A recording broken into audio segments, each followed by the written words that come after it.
Pai, muito obrigado, porque o Senhor um dia pensou em cada um de nós. O Senhor sonhou com cada um de nós. O Senhor idealizou a mim e aos meus irmãos. Nós somos frutos do sonho do Senhor, do amor do Senhor. E queremos, ó Deus, corresponder a este amor. Queremos corresponder ao chamado do Senhor para as nossas vidas. Que nesta hora, Senhor, nós possamos reconhecer que precisamos, a cada dia, ter o nosso coração contrito, arrependido. E mais uma vez nós colocamos os nossos corações diante do Senhor. Corações arrependidos. Nós nos arrependemos, ó Deus, que muitas vezes nós não agimos, não nos comportamos como o Senhor deseja, como o Senhor espera e como o Senhor idealizou. Então nos perdoa nessa noite, se ainda há alguma barreira, ó Deus, que venha nos impedir de entrar nessa sintonia com o Senhor, de estarmos conectados com o Senhor, de podermos entender, compreender a mensagem do Senhor para as nossas vidas, para a Tua igreja, Senhor. Que o Senhor esteja repreendendo e tirando em nome de Jesus. Que a nossa mente, que o nosso coração, eles estejam cativos ao Senhor. Que possamos, ó Deus, realmente pensar em Ti, contemplar ao Senhor nesta hora, no nome de Jesus. Amém. Glória a Deus, queridos. Amém. Então hoje nós vamos ter um olhar. As crianças já pregaram a boa parte, né? No vídeo. Mas a gente vai continuar, a gente vai ter aí um olhar mais próximo à morte de Jesus. Entendendo que no próximo domingo, o pastor Marcos estará pregando sobre a ressurreição. Um olhar mais próximo à morte do Senhor.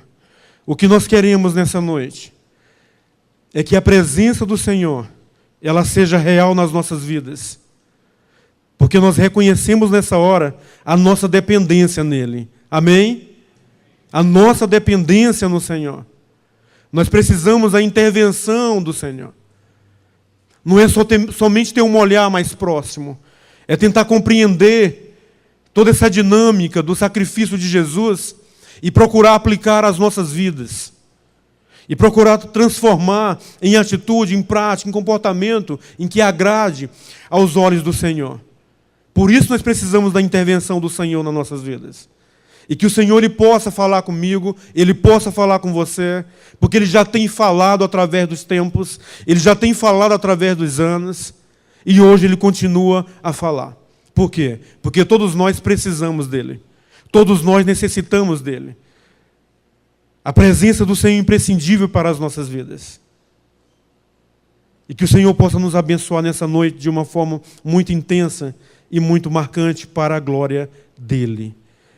Tem uma antiga história, queridos, uma história cristã, que nos conta de um jovem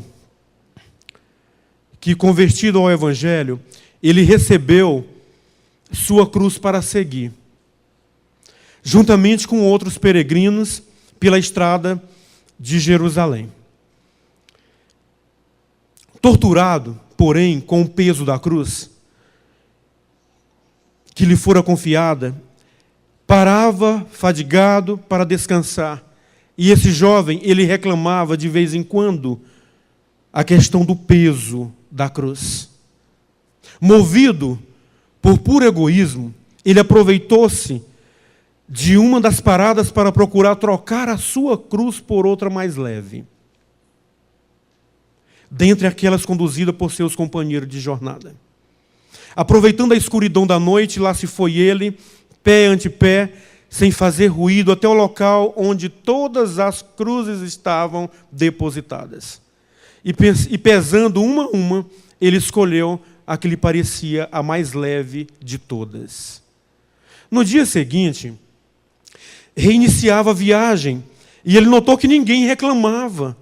Ninguém se dizia prejudicado com a troca da cruz. Só então ele verificou que a cruz que ele escolhera, por ser a mais leve de todas, era justamente a sua. Era justamente a sua cruz. E hoje nós nos deparamos, no nosso conteúdo de hoje, na nossa mensagem de hoje, o sacrifício da cruz de Cristo. Uma cruz que estava pesada, não porque a madeira estava somente molhada, não porque o tipo de madeira que foi construída a cruz era uma madeira pesada, mas a cruz de Cristo estava pesada, porque ali estava sobre ele todos os pecados da humanidade. Todos os pecados da humanidade. Queridos, não foi um coelho que morreu para salvar a humanidade. Não são ovos de chocolates que vão simbolizar a vida, a verdadeira vida. Vai simbolizar a existência da humanidade. Mas sim Jesus Cristo. Amém? Mas sim o nosso Senhor Jesus. E como nós somos levados pelos marqueteiros, como nós somos levados pela mídia, como nós somos levados pelo sistema, e acabamos aí entendendo e aceitando e acreditando na mensagem que eles passam, uma mensagem enganosa. Porque Satanás, meus amados, é puro engano. E ele sempre vai querer realmente nos tirar do prumo, nos tirar do caminho da proposta de Deus para nós. É maravilhoso quando a gente assiste a um vídeo produzido por crianças, encenado por crianças, e vê a singeleza, a simplicidade da mensagem de salvação. Queridos, muitos estão perdidos, ou talvez muitos não tenham compreendido, é porque eles têm complicado o Evangelho. Nós complicamos, às vezes, o Evangelho. E aí perdemos a essência dele. Perdemos a singeleza do Evangelho. Então, queridos, precisamos, nessa noite, temos um olhar mais próximo e tentar absolver e tirar tudo aquilo que a crucificação de Cristo, todo esse processo, vamos pegar aí do Getsêmani, até as últimas horas tenebrosas que Jesus sofreu e passou. É só irmos para a Bíblia, querido. É só lermos os Evangelhos.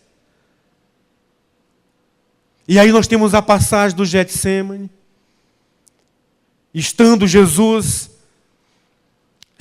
cheio de uma grande aflição, Jesus orava com mais força ainda.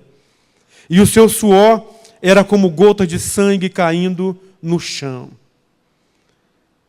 E aí nós temos exatamente os exemplos, os modelos das prensas. Tem 3 tipos de prensas aí. Porque Getsêmani significa lugar de prensa. Ou lugar de prensagem, aonde as azeitonas eram prensadas para que fossem produzido ali o óleo de oliva. E quanto mais for prensado, quanto mais prensa passar esse óleo, mais puro ele fica. O extra virgem é o óleo mais puro. Jesus estava sendo exatamente prensado ali no Getsêmani, com toda a agonia, com toda a dor, com todo o sofrimento, para que saísse esse óleo puro. Só que antes de chegar em Getsêmani, meus queridos, Jesus ele passou pelo vale chamado Cedron. Na caminhada dele existia essa parada, esse lugar, o vale Cedron, que significa o vale escuro. Com certeza, ninguém aqui, quando planeja uma viagem, pensa em passar por um vale desse. Não é verdade? Ninguém pensa em passar por um vale desse. Mas em 2006, 2007, nós sofremos muito. A Mira, as meninas e eu, nós sofremos quando nós fomos lá em Imperatriz do Maranhão. E eu queria conhecer Palmas, eu não conhecia. Vamos entrar aqui, daqui a gente vai para Brasília. E eu não conhecia a estrada. Queridos, de Palmas, aí ficamos lá no Bob's, né, lanchando até 6 horas da tarde. Logo, logo a gente vai encontrar uma cidade pela frente. E aí nós começamos a dirigir, e aquela cidade, aquela escuridão, aquele breu, e aquela angústia no meu coração. E cadê essa cidade que não chega? E cadê essa cidade que não chega? Que Cedron. Ainda não era o Cedron que Jesus passou. Nós sofremos muito até chegar na tal da Natividade, que era uma cidade pequena, depois tinha uma outra Natividade. Sofrimento, sofrimento. Eu suava frio. E certamente a família também estava com muito medo, porque o motorista estava com muito medo, né? Então Jesus passou por esse vale, o vale escuro. Segundo a Bíblia, meus queridos, este vale, lá nesse vale se lançavam os ídolos e outras impurezas. Pensa o que havia nesse vale. Eram lançados, eu acho que é onde tinha a desova, hoje no nosso contexto, né? Aqui é o lugar de desova, aqui é o lugar onde mata, aqui é o lugar onde traz as pessoas que foram assassinadas.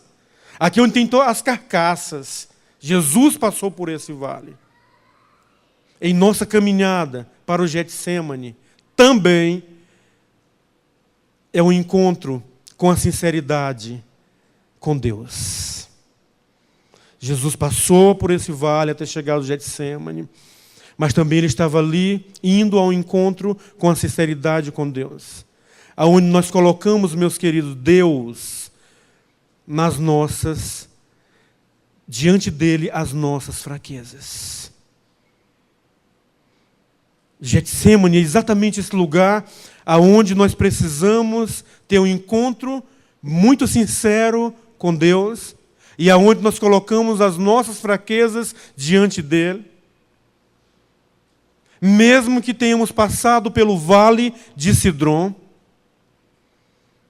porque lá no vale de Cedron também é o lugar de lançar fora os nossos ídolos. Amém? Lá no vale de Cedron é o lugar onde nós precisamos lançar fora a nossa ideologia, o nosso egoísmo, o nosso orgulho. Porque somente assim seremos capazes, meus queridos, de orar de acordo com a vontade do Pai. Orar de acordo com a vontade do Pai. E assim, nós seremos atendidos. Será? Será? Se for de acordo com a vontade dele, sim, nós seremos atendidos. Então, sinceridade, o lugar onde nós precisamos colocar as nossas fraquezas é diante do Senhor.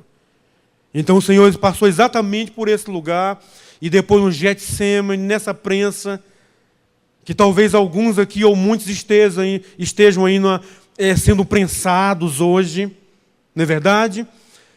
Talvez por causa de alguma situação, algum problema, alguma circunstância diversa que você esteja passando, talvez você esteja passando também por uma prensa. Então essa prensa, formada de duas hastes, para prensar, para esmagar, para comprimir, para moer, ali as azeitonas. E Jesus, ele estava passando exatamente por isso. Estava sendo moído, sendo prensado, sendo esmagado. Para extrair ali o melhor. Para extrair ali a essência real e verdadeira de Deus. Ele aceitou passar por isto.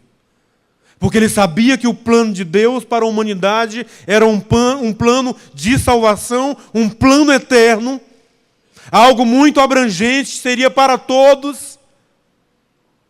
E uma outra pessoa, um pecador não poderia morrer por outro pecador, somente Jesus, o santo, o puro, o imaculado, poderia morrer por mim e morrer por você. Então este lugar de sofrimento. E esse lugar, ele tem uma referência lá em Isaías. Depois você vai abrir em Isaías 53. que diz? Que ele foi moído?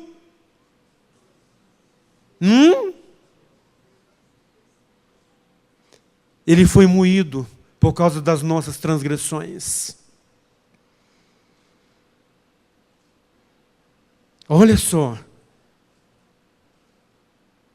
Uma referência à agonia de Jesus, em Isaías 53.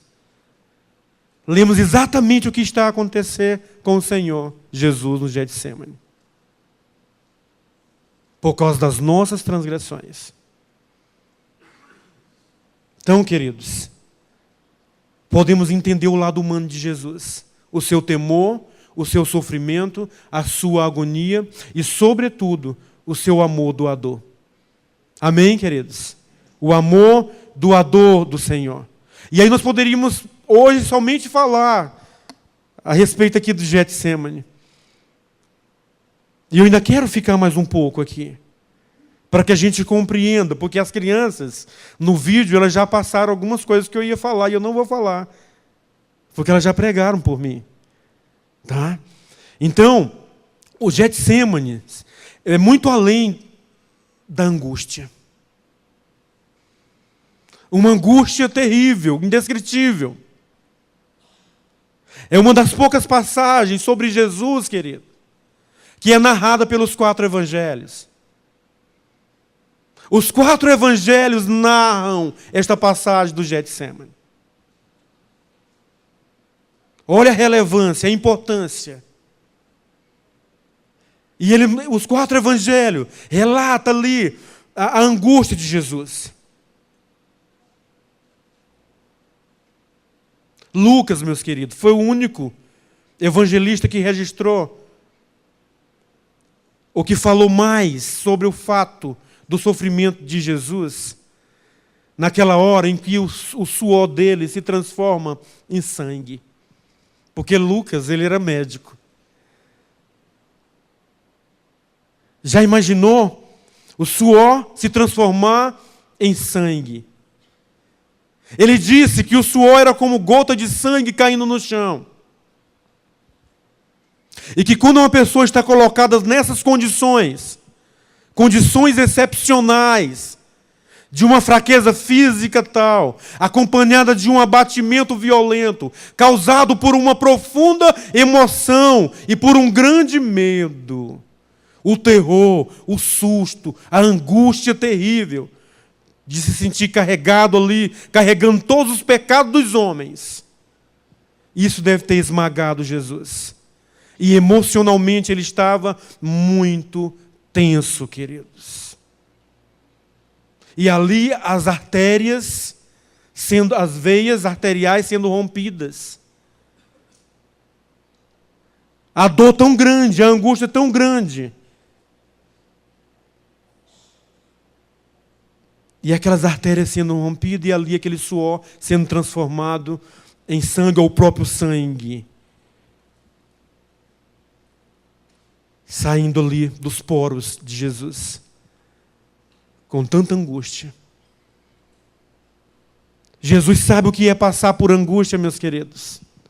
Por isso ele entende a nossa angústia. Jesus sabe o que é passar por sofrimento.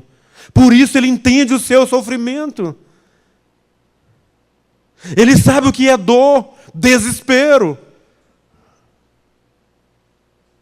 Ele sabe o que é aquele sentimento em que vem para a gente, para o nosso coração, para que a gente venha desistir naquela hora. Ele sabe por que veio esse sentimento.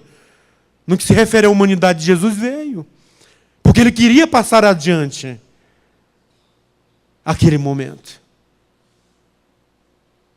Ele sabe muito bem o que você está passando. No Getsemane também nós podemos descobrir que lá também é um lugar da oração não respondida.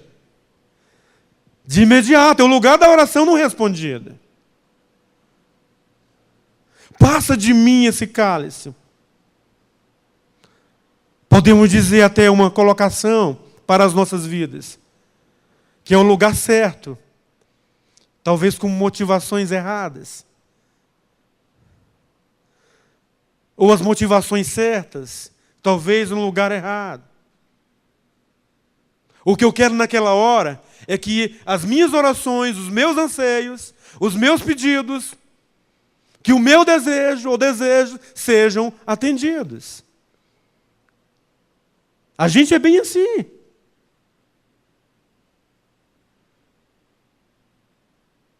Nós queremos sempre respostas positivas.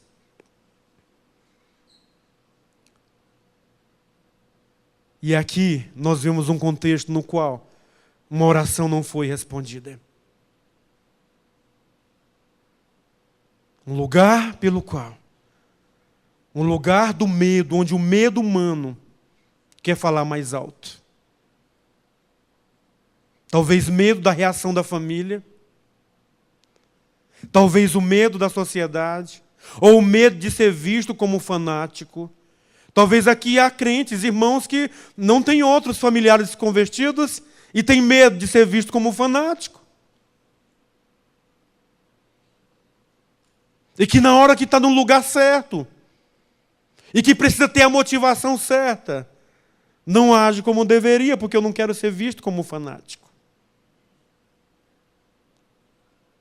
Você pode deixar no Getsemane ainda, que eu não passei de lá não, viu? Não querem ser vistos como fanáticos. O que mais?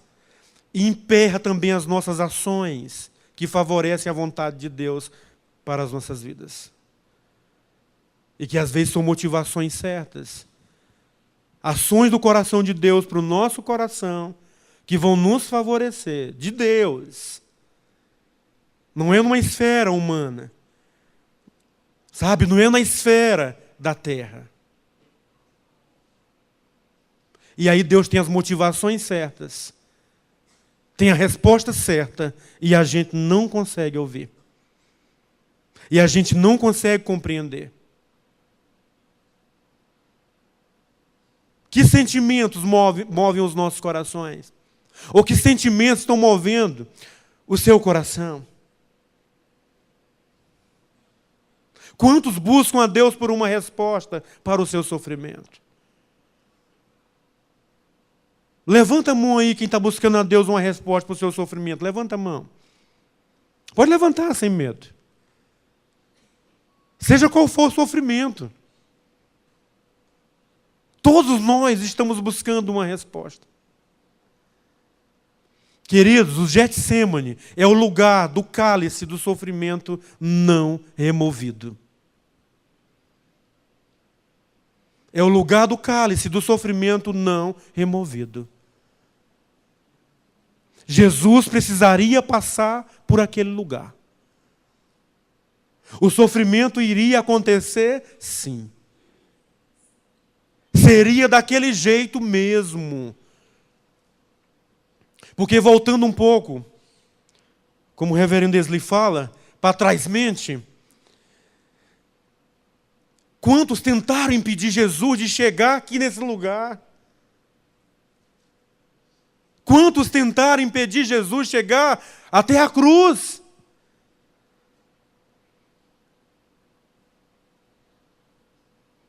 O próprio Pedro falou que ele poderia fazer algo. Você sendo Deus, você pode fazer algo. Satanás sempre querendo tirar Jesus do propósito. E não é diferente comigo e com você. Satanás sempre está querendo nos tirar do propósito. E às vezes aquele sofrimento é para a nossa vitória, amém? Aquele momento difícil é para a nossa vitória, em nome de Jesus. Na autoridade do nome do Senhor. Porque olha só o que o texto diz. Porque para mim tenho por certo, Romanos 8:18. Para mim tenho por certo que o sofrimento do tempo presente não pode ser comparado com a glória a ser revelada em nós. Na esperança de que a própria criação será redimida do cativeiro da corrupção para a liberdade da glória dos filhos de Deus. Amém? Para a liberdade da glória dos filhos de Deus. Então olha só o que acontece. Analisando as palavras de Jesus. Só podemos imaginar o lado humano dele em ação. Contudo, Deus o fez 100% Deus ao ver, depois de horas de oração, que sua vontade e a de Deus, a do Deus Pai, convergiam. Amém? Aquela oração de Jesus, ali no Getsêmani, com a vontade de Deus, se convergiram.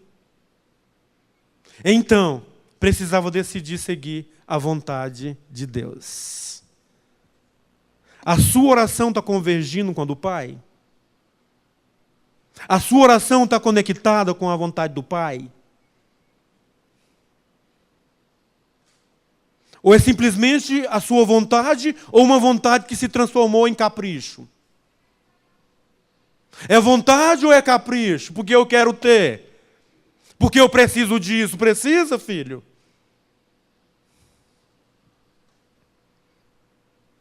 Como que uma pessoa com 200 sapatos num guarda-roupa vai precisar de mais um sapato?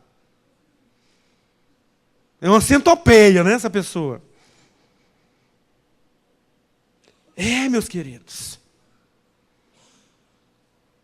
Com tanto de roupa no guarda-roupa, com tanta coisa dentro de casa, que ninguém dá conta nem de passar. Eu estou precisando disso e daquilo.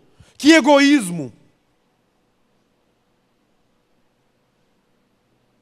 E quantas pessoas necessitadas, carentes, precisando. E que se a gente tirar alguma coisa do que a gente tem, a gente não sente falta. Para passar para essas pessoas. Uma coisa é certa, a oração de Jesus com a vontade do Pai convergiu então ali uma sintonia e ele precisava decidir, seguir a vontade do Pai, não era nem decidir. Outra coisa importante, o que acontecia ali era uma transformação, um enobrecimento. A teologia da prosperidade, ela pega contra isso. Como que eu vou ser enobrecido na tribulação? E Jesus mostra isso para a gente, que é possível. No momento em que você cumpre com a vontade do Pai, você passa por uma transformação, você é enobrecido, pelo qual você teve ali a manifestação de Deus na tua vida. Amém? A manifestação do Senhor. Porque através dessa manifestação de Deus em nós, através da manifestação do Senhor, a criação será liberta das suas imperfeições. Amém? Às vezes, aquela prensa que nós estamos passando é para que haja uma transformação. É para que sejamos libertos das nossas imperfeições. Aí a Bíblia diz, e ainda virá a regeneração de todas as coisas. Nós sairemos do estado corrupto para um estado incorruptível, meus queridos. Não há nódoa no céu. Amém? Não há nódoa no céu. O céu é o lugar de santidade. E nós estamos sendo preparados para esse lugar. Você está sendo preparado para este lugar. Então Deus não quer apenas nos livrar dos sofrimentos físicos, e sim nos renovar espiritualmente. Você quer ser renovado espiritualmente? Quer ser abençoado por Deus no que se refere à sua vida espiritual? Ele quer nos renovar espiritualmente. Às vezes nos preocupamos tanto com o nosso físico e nos esquecemos de fortalecer a nossa fé. Nos esquecemos de fortalecer a nossa vida espiritual. Nos esquecemos de fortalecer o nosso compromisso com Deus. A gente pode chorar, sim, quando assiste a um filme referente à história de Jesus. Só que Ele não quer que a gente fique só no choro. Ele quer que a gente tome uma decisão. Que você tome uma decisão. Que você ande conforme aquilo que Ele pautou para você e para mim. Então Getsêmani foi esse lugar de sofrimento. Getsêmani foi esse lugar de dor. Amém?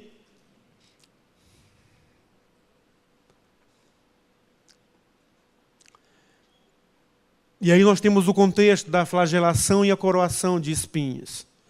E o texto diz, então toda a assembleia levantou-se e o levou a Pilatos. E começaram a acusá-lo, porque Jesus foi preso ali no Getsêmani, dizendo, encontramos este homem subvertendo a nossa nação. Ele proíbe o pagamento de impostos a César e se declara ele o próprio Cristo, um rei. Pilatos perguntou a Jesus, você é o rei dos judeus? Tu dizes. Respondeu Jesus. Então Pilatos disse aos chefes dos sacerdotes e à multidão, não encontro motivo para causar este homem.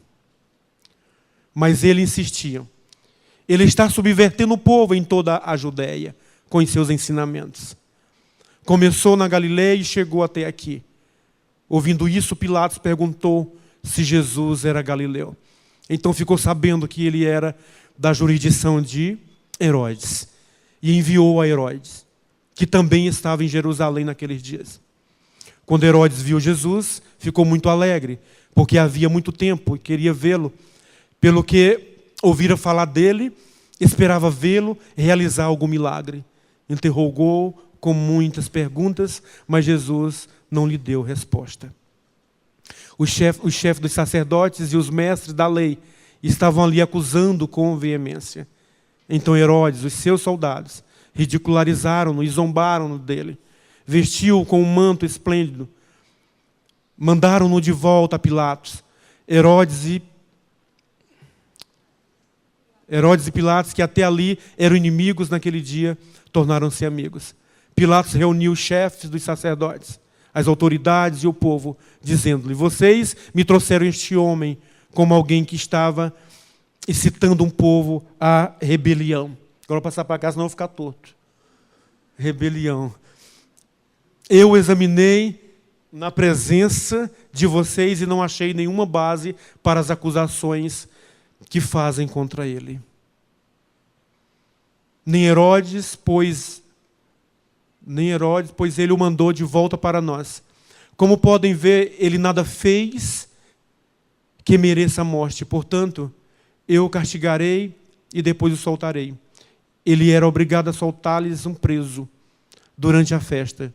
E uma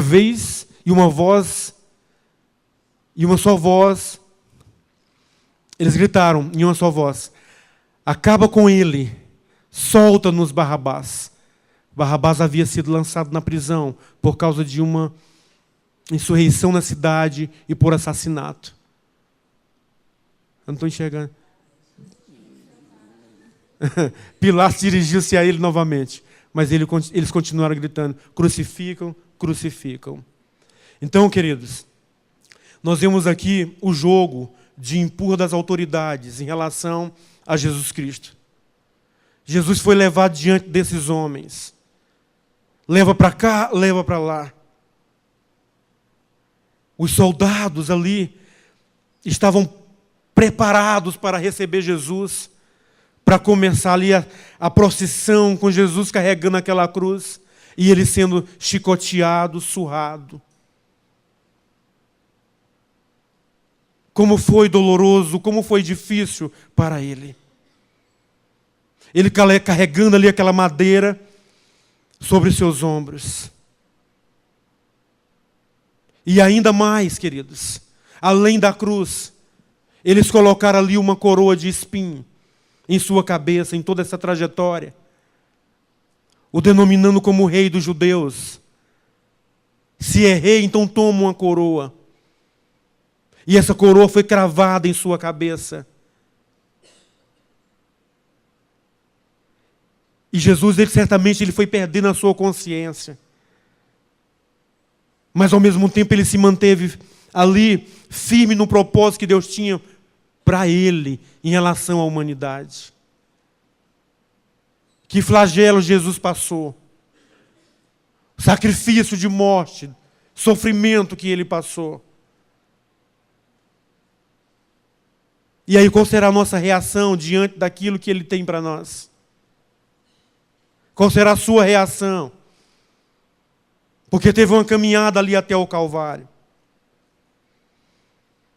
Teve toda essa ridicularização até o Calvário. Ele foi zombado até o Calvário. Ele foi pisoteado até o Calvário.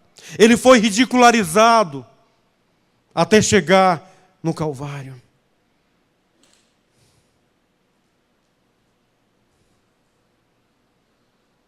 Poderíamos falar muitas coisas acerca desse texto. Mas nós temos consciência da história. Nós temos consciência dos relatos.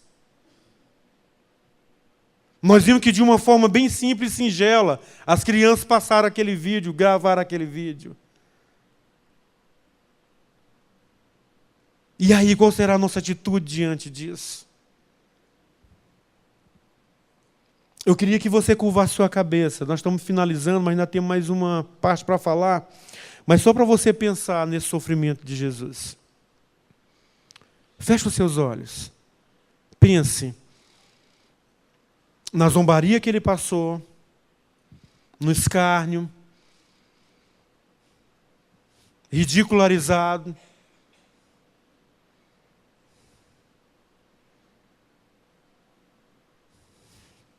Aqueles soldados dando chibatadas nele. Chicotes que tinham nas suas pontas pedaços de metal.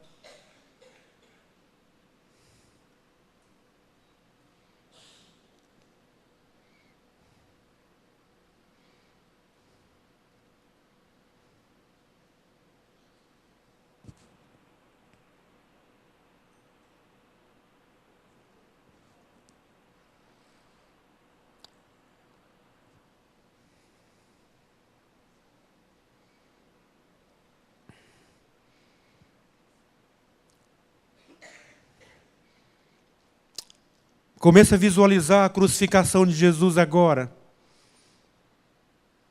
Visualiza a crucificação. Quando ele foi pendurado, aqueles cravos, aqueles pregos sendo ali pregados nas suas mãos, nos seus pés. A dor mais insuportável que Jesus estava passando. A dor mais insuportável que uma pessoa ali poderia experimentar.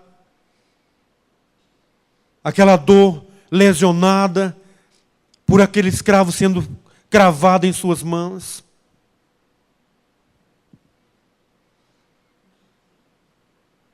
Uma dor que levaria ali ao desmaio. A própria morte súbita, mas mesmo assim ele ainda enfrentou essa dor. Ele ainda enfrentou esse sofrimento. Porque lhe faltava dizer ali uma frase. E a frase que faltava, Jesus dizer seria: tudo está consumado. Certamente o diabo não queria que Jesus falasse essa frase. Tudo está consumado. O teu plano está consumado. O propósito foi consumado. A tua vontade foi consumada aqui através da minha vida. Mesmo Jesus todo desfalecido ali naquela cruz. A vontade do Senhor estava sendo consumada, estava sendo realizada ali naquela hora. Queridos, foram horas de angústia, essas últimas horas da cruz. Hora em que Jesus teve sede, e que ele não havia bebido desde a tarde do dia anterior. A garganta dele estava seca. Parecia queimar, mas ele não podia nem engolir. Quando um dos soldados coloca lá uma esponja com vinagre, com uma arte, chega até a sua boca e esfrega ali aquela esponja na boca de Jesus, com aquele vinagre. Pensa, a boca toda ferida, ele todo ferido, e recebendo vinagre como água. Ou seja, foi uma verdadeira tortura, queridos. Foi um verdadeiro sofrimento. Foi uma verdadeira luta. Ondas de dor corriam pelo corpo de Jesus.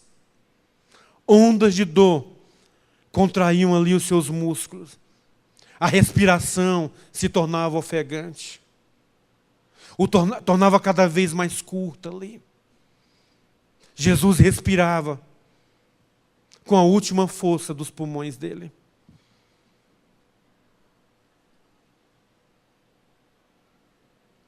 Eu que sou asmático sei o que é respirar com a última força dos pulmões. E essa asma aqui não é nada diante do que Jesus estava passando.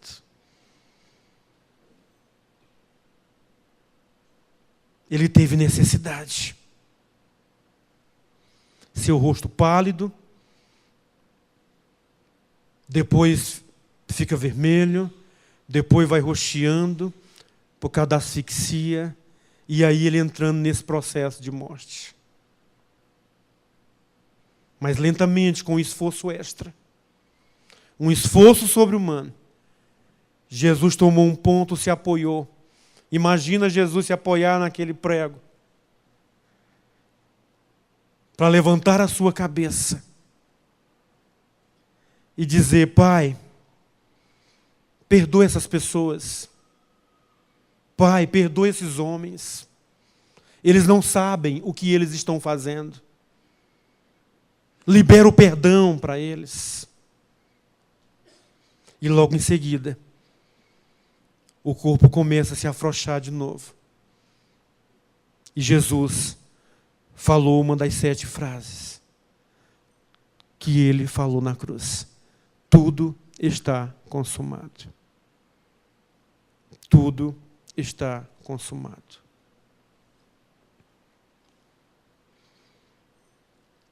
Concretizada a tua obra, Senhor. Lá no Getsêmani, na oração: Senhor, passa de mim esse cálice.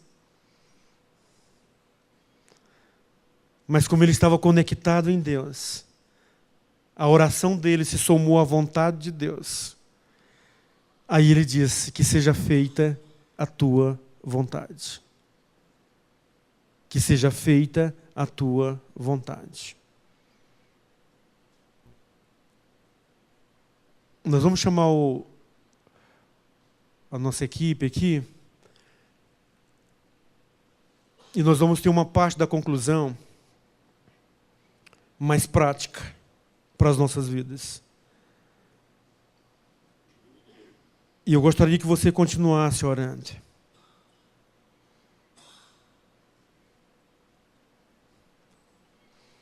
Porque assim Jesus morreu. Jesus, um homem inocente, que morreu em meu lugar, que morreu no seu lugar. E que, infelizmente, nas casas de muitos brasileiros, de muitas famílias no mundo,